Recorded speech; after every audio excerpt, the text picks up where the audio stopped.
बिस्मिल्लाहिर्रहमानिर्रहीम। आज ज़िलहज्जा की यकम तारीख़ है। ये वो बाबरकत दिन है कि नबी करीम सल्लल्लाहु अलैहि वसल्लम ने फरमाया कि जो इन दिनों में रोज़ा रखेगा तो एक दिन के रोज़े का सवाब 1 साल के रोज़ों के बराबर है। और रात को इबादत करना ऐसा है जैसा कि शब क़दर में इबादत करना। आम तौर पर हम मुसलमानों को इन दिनों की फ़जीलत का इल्म नहीं है। हमारी नादानी और लाइल्मी की वजह से ये अय्याम ज़ाया हो जाते हैं। तो आज चूँकि यकम तारीख़ है तो सोचा और इरादा किया कि सबके सामने इसकी अहमियत और फ़जीलत को बयान किया जाए ताकि हम सब इससे फ़ायदा उठा सकें। कितनी बड़ी बात है कि एक दिन का रोज़ा 1 साल के रोज़ों के बराबर अजर व सवाब, और एक रात में इबादत शब क़दर में इबादत के बराबर सवाब है। फिर इसकी जो 9 तारीख़ है, 9 ज़िलहज्जा यौम अरफ़ा, उस दिन रोज़ा रखना ऐसा है कि आप सल्लल्लाहु अलैहि वसल्लम ने फरमाया कि 1 साल आइंदा के और 1 साल गुज़श्ता के गुनाह मुआफ़ कर दिए जाते हैं। और वैसे भी ये दिन इतना बाबरकत है और इतना इनफरादियत का हामिल है। ये वो दिन है साल के तमाम अय्याम में जिसके ख़ास मकाम हासिल है कि यह दिन 2 रातों वाला है। एक रात इससे पहले वाली रात और एक रात इसके बाद वाली रात। तो बाद वाली रात इसके लिए कैसे रात बनती है? इस्लामी नुक्ता नज़र से रात पहले आती है और दिन बाद में होता है। ये वो दिन है कि आप सल्लल्लाहु अलैहि वसल्लम ने फरमाया, अगर कोई हाजी 9 ज़िलहज्जा को मैदान अराफात में ना जा सके और वो अगली रात को चला जाए तो भी उसका हज हो जाएगा। वक़ूफ़ अरफ़ा हज का रुकन आज़म है, सबसे बड़ा रुकन है। तो अगर कोई 9 ज़िलहज्जा के दिन को ना जा सके, वो अगली रात को चला जाए तो भी उसका हज मुकम्मल हो जाएगा। तो कैसे मुकम्मल हो जाएगा? हालांकि दिन तो गुज़र चुका, इसलिए मुकम्मल हो जाएगा कि अगली रात जो है वो भी इसी दिन की रात है।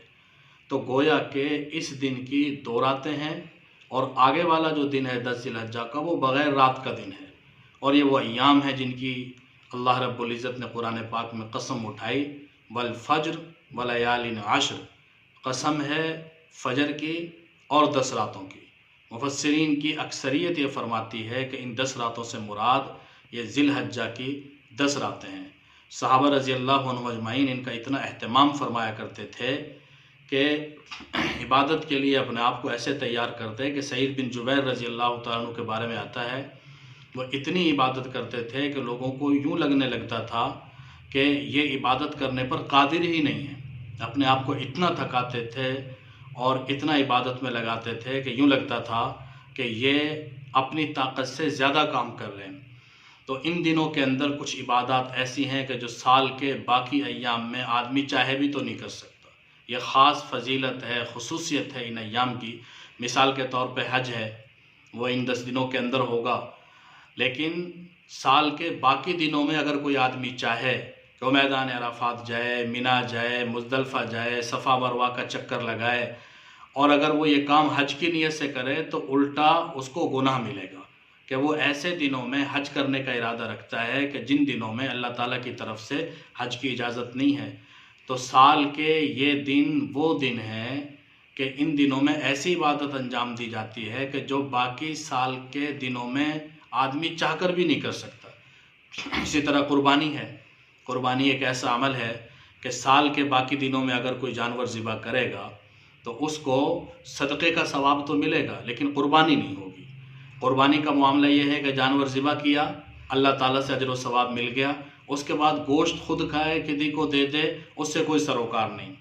लेकिन सदक़े का जहाँ तक मामला है, सदक़े में गोश्त मतलूब होता है, उसका सदक़ा होता है, वो जान का सदक़ा नहीं होता। हमारे यहाँ जो ये कहा जाता है, कोई बीमार है और उसके जानवर ज़िबा कर दिया और कहा कि जान का सदक़ा हो गया, और यूँ समझते हैं कि इसके बदले में उसकी जान कुर्बान कर दी, ये अक़ीदा ठीक नहीं है। ये बात सिरे से गलत है और जिहालत पर मबनी है। ऐसे मामले में जब हम किसी का सदक़ा निकालते हैं तो वो गोश्त का सदक़ा होता है जो हम गोश्त गुरबा में तक़सीम करते हैं। और इन दिनों के अंदर तकबीरात तशरीक़ हैं।